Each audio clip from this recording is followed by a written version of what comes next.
या आंदोलनाच्या सुरुवातीपासून स्थानिक भूमिपुत्रांचं ज्या विविध संघटना आमच्या भूमिपुत्रांच्या कार्यरत होत्या या सगळ्यांचं म्हणणं होतं की उद्घाटना अगोदर राष्ट्रीय नेते दिबा पाटील साहेब यांचं नाव विमानतळाला देण्यात यावं।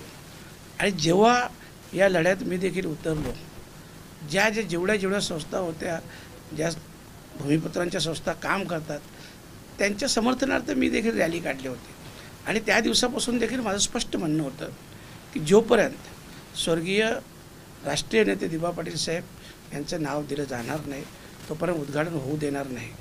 परंतु 3 ऑक्टोबरच्या मीटिंगमध्ये माननीय मुख्यमंत्री देवेंद्रजी फडणवीस साहेब यांनी आम्हा सगळ्या संस्था असतील, आमदार असतील, खासदार असतील, सगळ्यांसमोर एकमुखाने शब्द दिला की माननीय पंतप्रधान नरेंद्र मोदी साहेब यांच्याशी देखील चर्चा झालेली आहे आणि त्यांनी देखील राज्याच्या ठरावास संमती दिलेली आहे। अशा प्रकारचं आम्हाला सगळ्यांना आश्वस्त केलं आणि म्हणून त्यांच्या शब्दाचा मान ठेवून आम्ही 6 तारखेचं आंदोलन स्थगित केलं।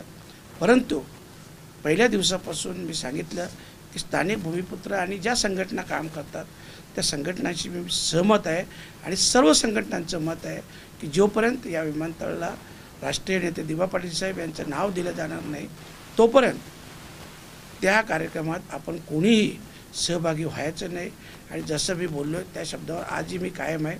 आजही त्या विमानतळाच्या उद्घाटन जाणार नाही, परंतु ज्या दिवशी या विमानतळाला राष्ट्रीय नेते दिबा पाटील साहेब यांचं नाव दिलं जाईल त्या दिवशी लाखोच्या संख्येने जाऊन आणि आम्ही खास करून मुख्यमंत्री महोदयांना सांगितलं आहे देवेंद्र फडणवीस साहेबांना की आम्ही त्यांचा जाहीर सत्कार करू, कारण त्यांनी आम्हाला शब्द दिलेला आहे तो पाळावा।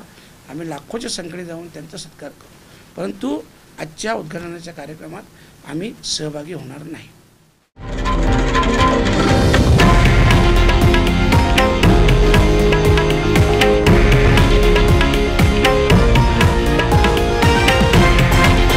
हे आहे देशातील नंबर 1 न्यूज नेटवर्क आणि आपण पाहत आहात TV9 मराठी, एकमेव।